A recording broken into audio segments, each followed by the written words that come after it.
बिस्मिल्लाहिर्रहमानिर्रहीम। अस्सलाम वालेकुम डियर स्टूडेंट्स, मैं बशीर अहमद मुबशिर, आपका मैथमेटिक्स टीचर।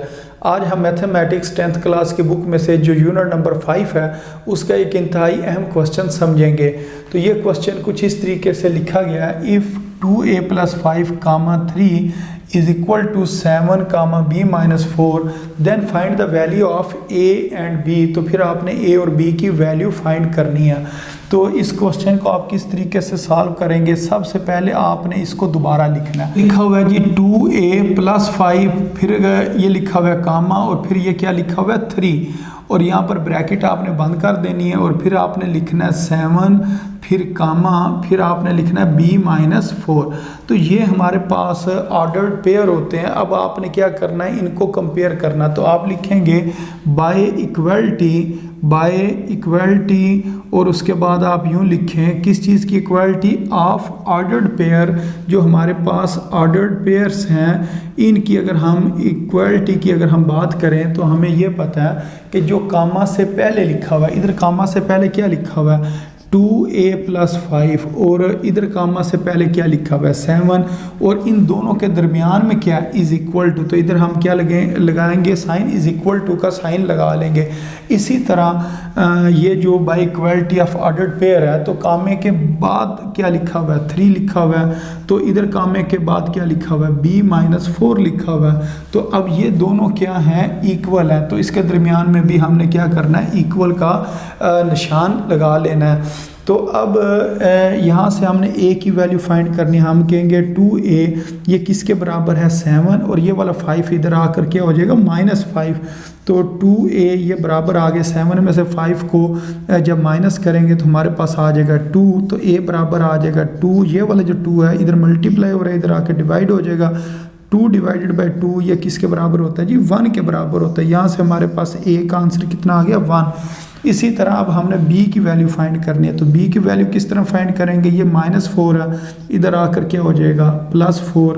तो ये हमारे पास b का कितना आंसर आ गया 3 + 4 कितना होता है 7 होता है। तो यहाँ से हमने b का आंसर कितना फाइंड कर लिया 7 जो है वो फाइंड कर लिया। तो a बराबर 1 और b बराबर 7 किया। तो यही उन्होंने क्वेश्चन में कहा था find the value of a and b, क्या आपने a और b की वैल्यू फाइंड करनी है। तो इस तरीके से इस क्वेश्चन ने सॉल्व होना है। तो उम्मीद आपको इस क्वेश्चन की समझ आ गई होगी जी स्टूडेंट्स। अब इसके बाद जो इससे नेक्स्ट क्वेश्चन है उसको सॉल्व करते हैं, वो भी पिछले ही क्वेश्चन की तरह है। इफ़ 3 - 2a, b - 1 ये किसके बराबर है a - 7, 2b + 5 के बराबर है। कह रहे हैं then find the value of a and b। तो फिर आपने a और b की वैल्यू फाइंड करनी है। तो एक बार इस चीज़ को आपने दोबारा लिखना है, फिर आपने लिखना है bye equality of ordered pair. तो जो इक्वलिटी ऑफ ऑर्डर्ड पेयर है उसके मुताबिक जो कामा से पहले लिखा हुआ है, तो कामा से पहले क्या लिखा हुआ है 3 - 2a। तो ये आपने कहना है ये किसके बराबर है, इस साइड पर जो कामा से पहले है, इधर कामा से पहले लिखा हुआ है a - 7। तो ये हम कहेंगे ये दोनों बराबर हैं। इसी तरह अगर कामा के बाद देखें, इधर कामा के बाद लिखा हुआ है b - 1, तो इसको लिख लेंगे, फिर हम लिखेंगे इज़ इक्वल टू, और इधर कामा के बाद क्या लिखा हुआ है 2b + 5। तो इस तरह हमने ये दो इक्वेशंस बना लेनी है। अब इन दोनों इक्वेशंस की मदद से हम a और b की वैल्यू फाइंड करेंगे।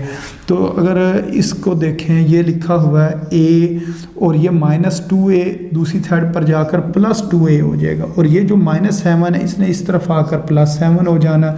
तो 3 और 7 कितना होता है 10 होता है। इसी तरह a + 2a ये दोनों ऐड हो जाएंगे। अगर इधर कुछ ना लिखा हो तो इधर 1 है, तो 1a और 2a कितना हो गया 3a हो गया। अब हमने a की वैल्यू निकालनी है, तो 3 को इधर से ख़त्म करते हैं, तो इधर मल्टीप्लाई हो रहा है 3, तो दूसरी तरफ आकर डिवाइड हो जाएगा।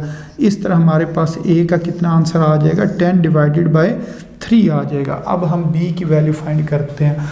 तो ये जो लिखा हुआ है 2b इसको हम इधर लिखा रहने देते हैं। ये जो b है इसने दूसरी तरफ जाकर -b हो जाना है। तो इस तरफ ये आकर राइट साइड पर -b हो गया, और ये -1 इधर ही लिखा हुआ है। तो ये जो +5 है इसने दूसरी तरफ आकर -5 हो जाना।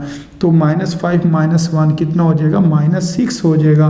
और जब 2b में से एक b, या अगर इधर कुछ ना लिखा हो तो इधर 1 है, तो 2b में से जब हमने 1b को माइनस करना है तो हमारे पास आंसर कितना आ जाएगा 1b आएगा। तो 1b हो तो उसको हम बी ही लिख सकते हैं, खाली बी भी लिखना चाहें तो लिख सकते हैं। तो बी किसके बराबर है, -6 के बराबर है। तो इस तरह हमने ए और बी का जो आंसर है वो फाइंड कर लिया। तो उम्मीद है आपको इस क्वेश्चन की भी समझ आ गई होगी। जी स्टूडेंट्स, अब इसके बाद जो इससे नेक्स्ट क्वेश्चन है इसको सॉल्व करते हैं। तो ये क्वेश्चन कुछ इस तरीके से लिखा है, if a-4, b-2 is equal to 2, 1 अगर ये दोनों बराबर हों then find the value of a and b। फिर आपने a और b की वैल्यू फाइंड करनी है। तो इस क्वेश्चन को किस तरह सॉल्व करेंगे, एक दफ़ा इसी को दोबारा हम लिख लेंगे, a-4, b-2 ये जो सेम इसी तरह लिख देंगे, फिर इज इक्वल टू और 2, 1 को इधर लिख देंगे। फिर ये आपने लिखना है by equality of ordered pair, के जो इक्वालिटी ऑफ ऑर्डर्ड पेयर है उसके मुताबिक हम इसको इस तरह लिख सकते हैं, जो कामा से पहले लिखा हुआ है, क्या लिखा हुआ है a-4 और इधर कामा से पहले क्या लिखा हुआ है 2। तो अब इन दोनों के दरमियान में कौन सा साइन है, इज इक्वल टू का साइन है, तो इधर इज इक्वल टू लिख लेंगे। इसी तरह कामा के बाद क्या लिखा हुआ है b-2 और इधर कामा के बाद क्या लिखा हुआ है 1 और दरमियान में क्या बराबर या इज इक्वल टू का साइन, तो दरमियान में ये इज इक्वल टू का साइन लिख लेंगे। अब हमने a की वैल्यू फाइंड करनी है, तो ये जो -4 है इसने दूसरी तरफ जाकर +4 हो जाना है। तो ये कितना हो जाएगा, 2 + 4 किसके बराबर है, 6 के बराबर है। तो यहाँ से ये a का आंसर हमारे पास आ गया। इसी तरह b को इधर लिखा रहने देते हैं। तो ये जो -2 है इसने दूसरी तरफ जाकर +2 हो जाना, तो 1 + 2 ये किसके बराबर आ गया जी, 3 के बराबर आ गया। तो इस तरह हमने a और b की वैल्यू फाइंड करनी है। तो उम्मीद है आपको इस क्वेश्चन की भी समझ आ गई होगी कि किस तरीके से इसको सॉल्व करना था। तो अपनी दुआओं में याद रखें। अस्सलामु अलैकुम व रहमतुल्लाहि व बरकातुहू।